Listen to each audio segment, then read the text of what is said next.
4. Position of the communists in relation to the various existing opposition parties. Section 2 has made clear the relations of the communists to the existing working class parties, such as the Chartists in England and the agrarian reformers in America.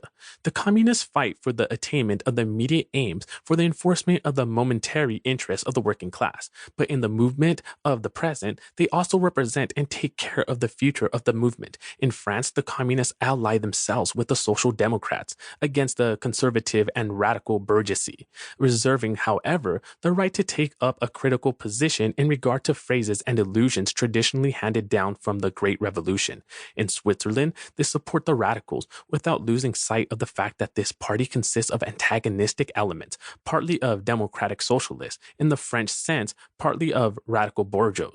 In Poland, they support the party that insists on an agrarian revolution as the prime condition for national emancipation, that party which fomented the insurrection of Krakow in 1846. In Germany, they fight with the bourgeoisie whenever it acts in a revolutionary way against the absolute monarchy, the feudal squirearchy, and the petty bourgeoisie.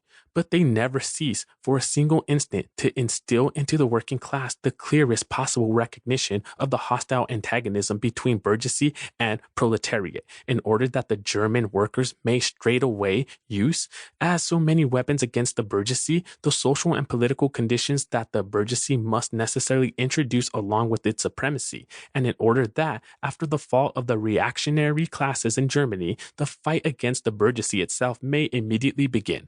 The communists turned their attention chiefly to Germany because that country is on the eve of a Bourgeois revolution that is bound to be carried out under more advanced conditions of European civilization and with a much more developed proletariat than that of England was in the 17th and of France in the 18th century, and because the Bourgeois revolution in Germany will be but the prelude to an immediately following proletarian revolution. In short, the communists everywhere support every revolutionary movement against the existing social and political order of things, and all these movements they bring to the front as the leading question in each, the property question, no matter what its degree of development at the time. Finally, they labor everywhere for the union and agreement of the democratic parties of all countries. The communists disdain to conceal their views and aims. They openly declare that their ends can be attained only by the forcible overthrow of all existing social conditions. Let the ruling classes tremble at a communistic revolution. The proletarians have nothing to lose but their chains. They have a world to win. Working men of all countries unite.